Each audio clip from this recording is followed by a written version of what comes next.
Le second livre des Chroniques, chapitre 17. Josaphat, son fils, régna à sa place. Il se fortifia contre Israël.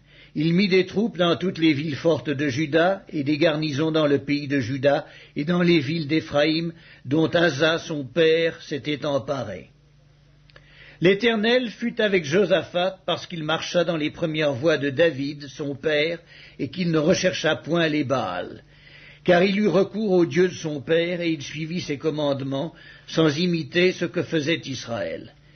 L'Éternel affermit la royauté entre les mains de Josaphat, à qui tout Juda apportait des présents, et qui eut en abondance des richesses et de la gloire. Son cœur grandit dans les voies de l'Éternel, et il fit encore disparaître de Juda les hauts lieux et les idoles. La 3e année de son règne, il chargea ses chefs, Ben-Haïl, Abdias, Zacharie, Nethanéel et Michée, d'aller enseigner dans les villes de Juda. Il envoya avec eux les Lévites, Shemaéja, Netania, Zébadia, Azaël, Shemiramoth, Jonathan, Adonijah, Tobija et Tob-Adonijah, Lévites et les sacrificateurs, Eliskama et Joram. Ils enseignèrent dans Juda, ayant avec eux le livre de la loi de l'Éternel. Ils parcoururent toutes les villes de Juda et ils enseignèrent parmi le peuple. La terreur de l'Éternel s'empara de tous les royaumes des pays qui environnaient Juda, et ils ne firent point la guerre à Josaphat. Des Philistins apportèrent à Josaphat des présents et un tribut en argent, et les Arabes lui amenèrent aussi du bétail, 7700 béliers et 7700 boucs. Josaphat s'élevait au plus haut degré de grandeur. Il bâtit en Juda des châteaux et des villes pour servir de magasins. Il fit exécuter beaucoup de travaux dans les villes de Juda, et il avait à Jérusalem de vaillants hommes pour soldats. Voici leur dénombrement selon la maison de leur père. De Juda, chef de milliers, Adna, le chef, avec 300 000 vaillants hommes, et à ses côtés, Yochanan, le chef, avec 280 000 hommes. Et à ses côtés, Amazia, fils de Zikri, qui s'était volontairement consacré à l'Éternel, avec 200 000 vaillants hommes. De Benjamin, Eliada, vaillant homme, avec 200 000 hommes armés, de l'arc et du bouclier, et à ses côtés, Zozabad, avec 180 000 hommes armés pour la guerre. Tels sont ceux qui étaient au service du roi, outre ceux que le roi avait placés dans toutes les villes fortes de Juda.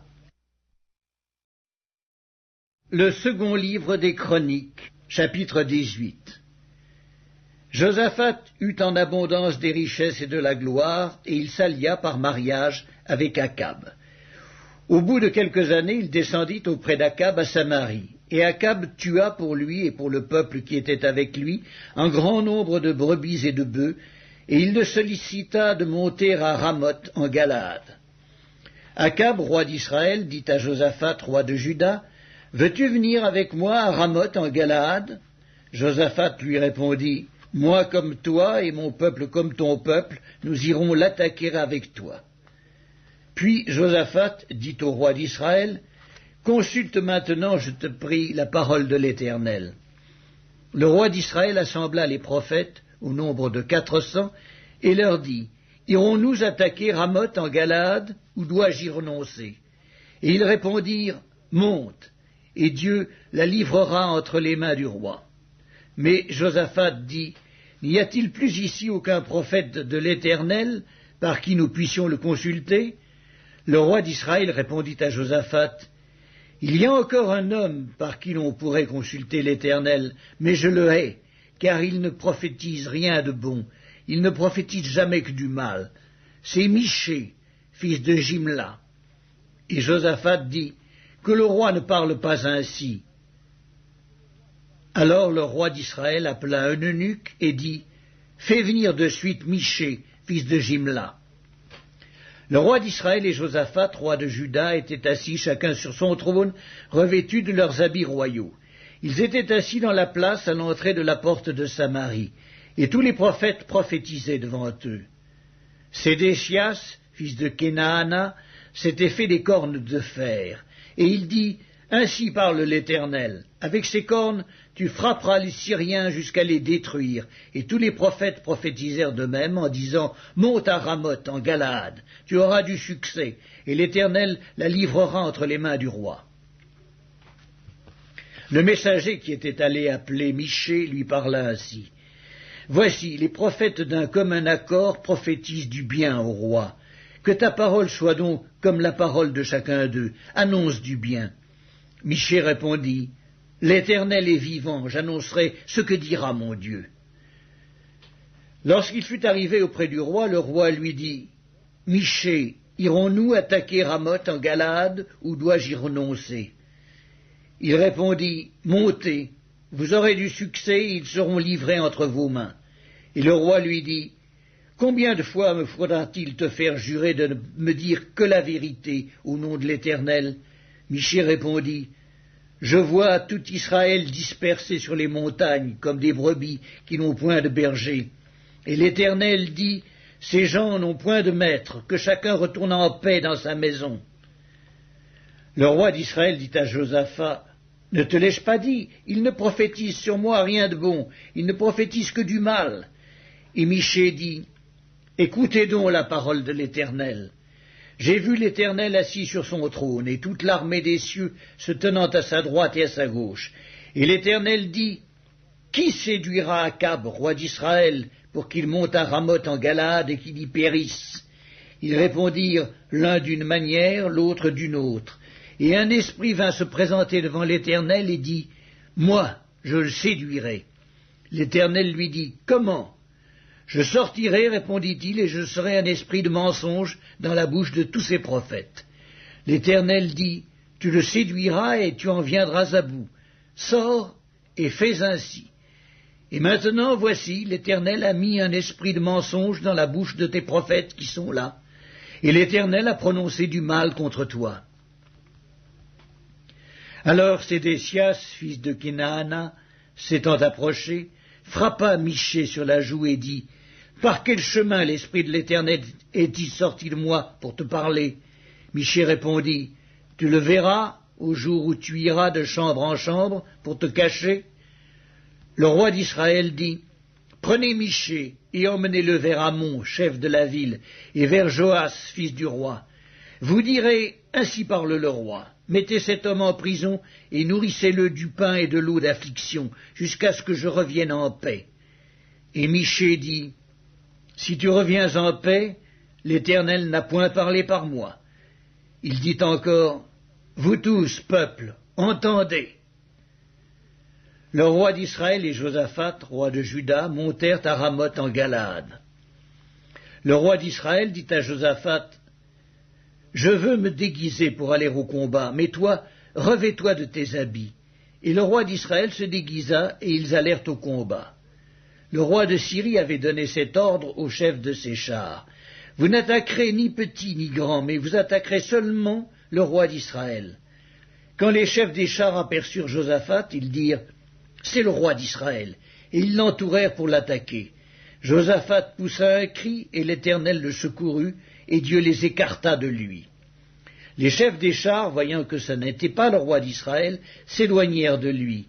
Alors un homme tira de son arc au hasard et frappa le roi d'Israël au défaut de la cuirasse. Le roi dit à celui qui dirigeait son char, « Tourne et fais-moi sortir du champ de bataille, car je suis blessé. » Le combat devint acharné ce jour-là. Le roi d'Israël fut retenu dans son char, en face des Syriens, jusqu'au soir, et il mourut vers le coucher du soleil. Le second livre des Chroniques, chapitre 19. Josaphat, roi de Juda, revint en paix dans sa maison à Jérusalem. Jéhu, fils de Hanani, le prophète, alla au-devant de lui, et il dit au roi Josaphat, « Doit-on secourir le méchant, et aimes-tu ceux qui haïssent l'Éternel? À cause de cela, l'Éternel est irrité contre toi. Mais il s'est trouvé de bonnes choses en toi, car tu as fait disparaître du pays les idoles, et tu as appliqué ton cœur à chercher Dieu. » Josaphat resta à Jérusalem.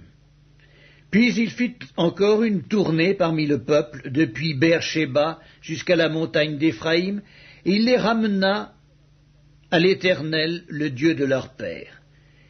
Il établit des juges dans toutes les villes fortes du pays de Juda, dans chaque ville. Et il dit aux juges, « Prenez garde à ce que vous ferez, car ce n'est pas pour les hommes que vous prononcerez des jugements, c'est pour l'Éternel qui sera près de vous quand vous les prononcerez. Maintenant que la crainte de l'Éternel soit sur vous. Veillez sur vos actes, car il n'y a chez l'Éternel notre Dieu ni iniquité, ni égard pour l'apparence des personnes, ni acceptation de présents. » Quand on fut de retour à Jérusalem, Josaphat y établit aussi, pour les jugements de l'Éternel et pour les contestations, des Lévites, des sacrificateurs et des chefs de maison paternelle d'Israël. Et voici les ordres qu'il leur donna. Vous agirez de la manière suivante, dans la crainte de l'Éternel, avec fidélité et avec intégrité de cœur. Dans toute contestation qui vous sera soumise par vos frères, établis dans leur ville, relativement à un meurtre, à une loi, à un commandement, à des préceptes et à des ordonnances, vous les éclairerez afin qu'ils ne se rendent pas coupables envers l'Éternel, et que sa colère n'éclate pas sur vous et sur vos frères. C'est ainsi que vous agirez, et vous ne serez point coupables. Et voici, vous avez à votre tête Amaria, le souverain sacrificateur, pour toutes les affaires de l'Éternel, et Zébadia, fils d'Ismaël, chef de la maison de Juda, pour toutes les affaires du roi. Et vous avez devant vous des Lévites, comme magistrats. Fortifiez-vous et agissez, et que l'Éternel soit avec celui qui fera le bien.